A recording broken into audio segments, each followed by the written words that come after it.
नमस्कार, आप देख रहे हैं न्यूज 18 बिहार झारखंड। मैं आपके साथ लक्ष्मी। बुलेटिन की शुरुआत करेंगे बड़ी खबर के साथ। धनबाद से खबर है, जहां पर चिरकुंडा के कारोबारी विकास गाडियान के आवास पर बता दें आपको कि बंगाल आईटी की टीम ने दबिश दी है। गुरुवार सुबह बंगाल आईटी की टीम कारोबारी के आवास पर पहुंची, जिसमें 6 सदस्य शामिल हैं। बताया जा रहा है कि विकास गाडियान की पश्चिम बंगाल के कल्याणेश्वरी क्षेत्र के देवीपुर गांव में सितकोन सरिया कंपनी है, जिसके पार्टनर झारखंड के चिरकुंडा निवासी विकास गाडियान और पश्चिम बंगाल के बरकार निवासी गोपाल अग्रवाल हैं। तो वहीं फिलहाल छापेमारी के कारणों का अब तक कोई खुलासा नहीं हो पाया है। छापेमारी टीम ने मीडिया को इस कार्रवाई से दूर रखा है। धनबाद से ये बड़ी खबर आप तक पहुंचा रहे हैं। बताते चले आपको, धनबाद में एक कारोबारी के आवास पर छापा पड़ा है। बंगाल आयकर की टीम छापेमारी के लिए पहुंची है। इनकम टैक्स डिपार्टमेंट के यहां पर अधिकारी पहुंचे हुए हैं। चिरकुंडा में विकास गाडियान पर छापा पड़ा है। छापेमारी टीम में 6 सदस्य शामिल है। जो टीम आई हुई है छापेमारी करने के लिए इनकम टैक्स डिपार्टमेंट की, उसमें 6 अधिकारी पहुंचे हुए हैं। बंगाल के कल्याणेश्वरी में है ये कंपनी। और आपको बताते चलें, साथ ही साथ ज्यादा जानकारी देंगे संवाददाता संजय गुप्ता। संजय, देखिए, एक कारोबारी के घर पर बंगाल की आईटी टीम पहुंची हुई है, पूरी जानकारी दीजिए। फिलहाल तो जो बंगाल की टीम है सुबह सुबह यहाँ पहुंची थी, और जो विकास गाडियान है बताया जा रहा है कि एक बंगाल के व्यापारी के साथ में बिजनेस पार्टनर है, और जो सरिया का बिजनेस है उसके बिजनेस पार्टनर है, उसमें कुछ न कुछ खामी मिली थी, जिसके बाद आईटी के आधा दर्जन टीम जो है तो बंगाल के जो तार जुड़े हुए थे झारखंड से, उसको लेकर आवास में छापेमारी कर रही है। और अभी छापेमारी में क्या कुछ मिला है इसकी तो जानकारी नहीं मिली, क्योंकि बंगाल की जो टीम है वह मीडिया काफी दूर रख रहे हैं। मीडिया को भी वीडियो फुटेज बनाने से मना कर रहे हैं। लेकिन बताया जा रहा है कि आईटी में कहीं ना कहीं एक बड़ी हेरा फेरी हुई है, और दोनों पार्टनर के जो बिजनेस स्पॉट है उन जगहों पे छापेमारी की जा रही है। झारखंड में जहां विकास गाडियान के यहाँ छापेमारी की जा रही है, वही उनके पार्टनर गोपाल अग्रवाल जो कि बंगाल के निवासी हैं, उनके आवास और फैक्ट्रियों में भी छापेमारी की गई।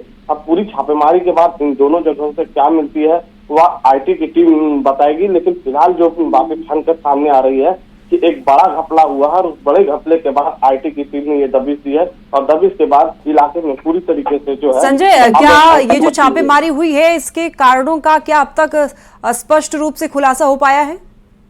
अब तक इसके किसी कारण का स्पष्ट नहीं, क्योंकि जो भी आईटी के अधिकारी थे वो मीडिया से काफी दूरी बना कर रखे थे। वो यहाँ तक कि जो भी वीडियो फुटेज बनाए जा रहे थे उससे भी उन्हें रोका जा रहा था। यही कारण है कि जो भी बातें हैं वो स्पष्ट रूप से सामने नहीं आई है। लेकिन इस आईटी की छापेमारी की जो है तो बंगाल से तार जुड़ी हुई है, और उसके बाद ही पता चलेगा कि इसमें क्या कुछ बरामदगी हुई है। ठीक है, बहुत शुक्रिया आपका तमाम जानकारियों के लिए संजय। पूर्व मुख्यमंत्री हेमंत सोरेन की ओर से SC/ST थाने में दर्ज कराए गए आवेदन के बाद रांची पुलिस अब एक्शन में दिख रही है, और इस मामले को लेकर रांची पुलिस की ओर से ईडी के अधिकारियों को नोटिस जारी किया गया है। इसमें ईडी के एसोसिएट डायरेक्टर कपिल राज, असिस्टेंट डायरेक्टर देवव्रत झा के साथ में 2 और अधिकारियों को CRPC 41A के तहत नोटिस भेजा गया है। बता दें आपको कि हेमंत सोरेन ने आवेदन देकर ईडी के अधिकारियों पर दिल्ली में छापेमारी करके उनकी छवि खराब करने की कोशिश का आरोप लगाया था। और अधिक जानकारी दे रहे हैं रांची से संवाददाता ओम प्रकाश। पूर्व मुख्यमंत्री हेमंत सोरेन के द्वारा ST/SC थाने में एक केस दर्ज कराया गया था, और उस केस के सिलसिले में अब ईडी के अधिकारियों को रांची पुलिस के द्वारा नोटिस भेजा जा चुका है। ईडी के 4 अधिकारियों को इस पूरे मामले में नोटिस भेजा गया है। ST/SC के तहत ये पूरा मामला दर्ज हुआ था। जो दिल्ली स्थित हेमंत सोरेन के शांति निकेतन आवास पर छापेमारी हुई थी, उस दरमियान हेमंत सोरेन ने उनकी छवि खराब होने का आरोप जो है वो ईडी के अधिकारियों पर लगाया था, जिस वजह से ये जो इस मामले में जो नोटिस है वो 41A का वो किया गया है। अब देखना होगा कि इस पर किस तरह से ईडी के अधिकारी जवाब देते हैं, और क्या कुछ इसके आगे रांची पुलिस का एक्शन होता है। रांची से न्यूज़ 18 के लिए ओम प्रकाश। चलिए अब आपको बताते हैं कि आखिर रांची पुलिस एक्शन में क्यों दिख रही है। तो हेमंत सोरेन की ओर से दर्ज कराया गया था केस, और आपको बता दें कि ST/SC थाने में ये केस दर्ज कराया गया था। ईडी के अधिकारियों पर केस दर्ज कराया गया था और छवि खराब करने का आरोप लगाया गया था हेमंत सोरेन के द्वारा। दिल्ली आवास में ईडी ने छापेमारी की थी। दिल्ली आवास में हेमंत सोरेन का जो वहां पर दिल्ली में आवास था हेमंत सोरेन का, ईडी ने वहां पर छापेमारी की थी और हेमंत सोरेन ने यह आरोप लगाया था कि उनकी छवि खराब की जा रही है। 27 जनवरी को शांति निकेतन आवास में छापेमारी की गई थी। तो अब आपको आगे बताएंगे कि ईडी के किन अधिकारियों को नोटिस जारी किया गया है। देखिए, ईडी के एसोसिएट डायरेक्टर कपिल राज को नोटिस भेजा गया, असिस्टेंट डायरेक्टर देवव्रत झा को नोटिस भेजा गया, अनुपम कुमार, अमन पटेल को नोटिस भेजा गया है। और वहीं आपको यह भी बता दें कि सीआरपीसी 41A के तहत नोटिस जारी किया गया है और सभी को पूछताछ के लिए बुलाया गया है। हजारीबाग से एक बड़ी खबर सामने आ रही है। विधायक अंबा प्रसाद पर छापेमारी खत्म। अंबा प्रसाद के आवास पर छापेमारी हो रही थी और आपको बताते चले कि अब छापेमारी खत्म हो गई है। हजारीबाग, रांची और मुंबई में छापेमारी हुई है और ये आपको बता दें कि 30 लाख बरामद हुए हैं। कई दस्तावेज भी जब्त किए गए हैं और आपको बताते चलें कि बालू उठाव, लेवी पर छापा और साथ ही ये भी बता दें कि सीओ शशि भूषण के ठिकाने से 15 लाख जब्त किए गए हैं। यानी कि टोटल 48 घंटे तक ईडी की छापेमारी चली है अंबा प्रसाद के कई ठिकानों पर। और आपको बताते चले कि कई ऐसे महत्वपूर्ण दस्तावेज बरामद हुए हैं उनके आवास से और साथ ही साथ 30 लाख कैश बरामद हुए हैं, जो कि अपने आप में सवाल खड़े करते हैं। तो हजारीबाग से ये बड़ी खबर आप तक पहुंचा रहे हैं। 38 घंटे तक ही ईडी की छापेमारी चली है कई ठिकानों पर। और वहीं ये भी आपको बता दें कि सीओ शशि भूषण के ठिकाने से भी 15 लाख जब्त हुए हैं। और ये जो तस्वीर आप देख रहे हैं और ये वही तस्वीर है उनके आवास की। ईडी के द्वारा 17 ठिकानों पर एक साथ छापेमारी की गई। अंबा प्रसाद और उनके करीबियों के यहाँ हुई छापेमारी में करीब 35 लाख रुपए नगद जो हैं वो ईडी ने बरामद किए हैं। तो वहीं सैकड़ों ज़मीन के कागजात भी ईडी ने बरामद किए हैं। बता दें कि कई स्टैंप जो बैंकों से रिलेटेड हैं वो स्टैंप भी बरामद किए हैं। ऐसे में आशंका है कि कहीं ना कहीं फर्जी दस्तावेज बनाने का भी काम जो है वो किया जा रहा था। इसके साथ ही ईडी को ये भी जानकारी मिली थी कि बालू जो माइनिंग है, बालू का अवैध उठाव है, उसके साथ ही अवैध माइनिंग के साथ और लेवी जो है रंगदारी और थ्रेटनिंग के माध्यम से लेवी वसूली का कार्य जो है वो किया जा रहा था और इसके द्वारा धन अर्जित किए जा रहे थे। इन्हीं आरोपों के आधार पर ये पूरी छापेमारी हुई थी। वहीं हजारीबाग इलाके में एक ज़मीन के कब्ज़े को लेकर भी अंबा प्रसाद जो उनके पिता का भी नाम जो है पिछले दिनों सामने आया था। हालांकि उस मामले को लेकर अंबा प्रसाद के द्वारा खंडन किया गया है। वहीं पूरे मामले में अब जो तथ्य मिले हैं, जो जानकारियां सामने आई है, जो ज़मीन के पेपर हों या फिर जो डिजिटल इक्विपमेंट्स में मिले, उन तमाम चीज़ों को खंगालने का काम जो है वो ईडी के द्वारा किया जा रहा है। और उम्मीद है कि जल्द ही ईडी को इस जो छापेमारी में बरामद सामान और जो दस्तावेज मिले हैं उनकी तफ्तीश कर ली जाएगी और उसके बाद आगे की कार्रवाई की जाएगी। तो कहा जा सकता है आने वाले दिनों में अंबा प्रसाद की भी मुश्किलें बढ़ सकती हैं। तो देखना होगा कि ईडी के द्वारा जो अब एनालाइज किया जाएगा तमाम तथ्यों का, चाहे वो डिजिटल इक्विपमेंट्स हो या फिर दस्तावेज हो, उस पर किस तरह से आगे कदम बढ़ता है। रांची से न्यूज़ 18 के लिए ओम प्रकाश। तो बड़कागांव की कांग्रेस विधायक अंबा प्रसाद पर ईडी का शिकंजा कसता जा रहा है। जमीन लूट, रंगदारी मामले में कार्रवाई हो रही है और आपको बता दें कि बालू से जुड़ा मनी लॉन्ड्रिंग का यह मामला है। 17 ठिकानों पर ईडी ने छापेमारी की है। अंबा प्रसाद के 17 ठिकानों पर ईडी का छापा पड़ा है। रांची में 18 घंटे तक छापेमारी चली है। हजारीबाग में 38 घंटे तक छापेमारी चली है। और अब आपको बताते हैं कि अंबा प्रसाद के ठिकाने पर छापे में क्या कुछ मिला है। अंबा प्रसाद और उनके पिता योगेंद्र साव पर छापा पड़ा।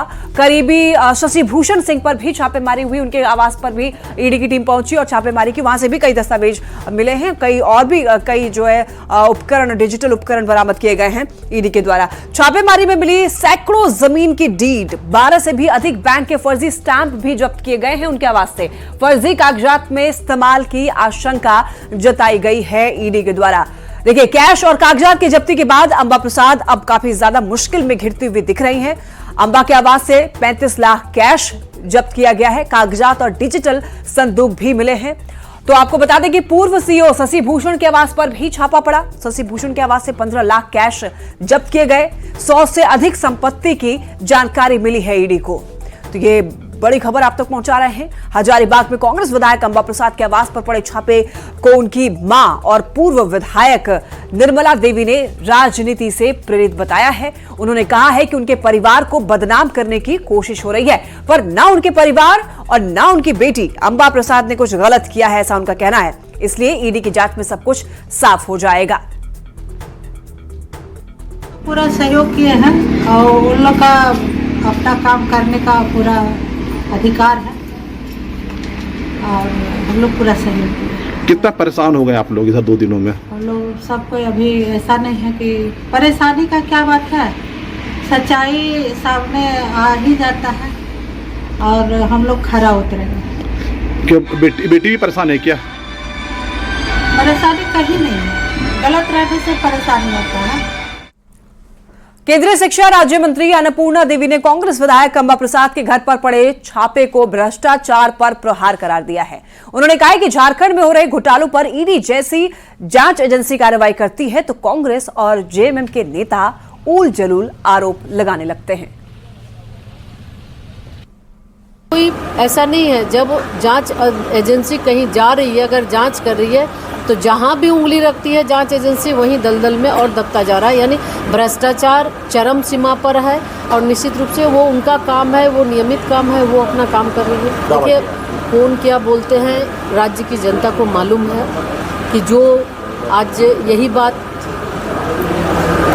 पूर्व मुख्यमंत्री जी की ओर से ये बात आ रही थी, लेकिन जब एजेंसी के द्वारा जांच शुरू की गई तो चाहे वो ज़मीन घोटाला हो, चाहे वो माइंस की बात, माइंस का घोटाला हो, चाहे बालू, मतलब राज्य के अंदर जो अराजकता की स्थिति है, इन लोगों ने, इस सरकार ने, अगर हम देखें तो इस तरह से ये एक माहौल बना दिया। राज्य से एक बड़ी खबर सामने आ रही है। सरफराज और प्रदीप का निर्वाचन है। आज राज्यसभा सांसद का प्रमाण पत्र मिलेगा। निर्विरोध राज्यसभा सांसद बनेंगे ये दोनों और आज शाम को ही दोनों को सर्टिफिकेट सौंपा जाएगा। जेएमएम से प्रत्याशी हैं सरफराज अहमद, बीजेपी से प्रत्याशी हैं प्रदीप वर्मा। तो ये बड़ी खबर आप तक पहुंचा रहे हैं। आपको बताते चलें कि गांडे से जेएमएम विधायक रहे हैं सरफराज अहमद और निजी वजह से इन्होंने इस्तीफा दिया था। इन्होंने किस वजह से इस्तीफा दिया था इसका किसी को कुछ भी नहीं पता है। 31 दिसंबर 2023 को विधायकी से इस्तीफा दे दिया था सरफराज अहमद ने। और आपको बता दें कि कांग्रेस के साथ काफी ज्यादा इनका लगाव रहा है। वहीं डॉक्टर प्रदीप वर्मा राज्यसभा जाएंगे और आपको बताते चलें झारखंड बीजेपी के महामंत्री रहे हैं डॉक्टर प्रदीप वर्मा और सरफराज अहमद और प्रदीप वर्मा का आज निर्वाचन है। तो आपको बता दें कि डॉक्टर प्रदीप वर्मा जो है वो निजी शैक्षणिक संस्थान भी चलाते हैं।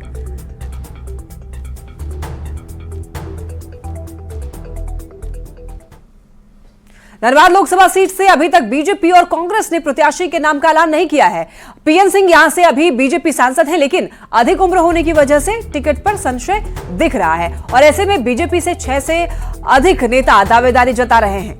टिकट के दावेदारों में बीजेपी प्रदेश कार्य समिति सदस्य रागिनी सिंह के नाम की भी चर्चा है। सिंह मेंशन से आने वाली रागिनी सिंह झरिया की पूर्व विधायक कुंती सिंह की बहू और पूर्व विधायक संजीव सिंह की पत्नी है। कुंती सिंह ने रागिनी सिंह को प्रत्याशी बनाने की अपील केंद्रीय और प्रदेश नेतृत्व से की है।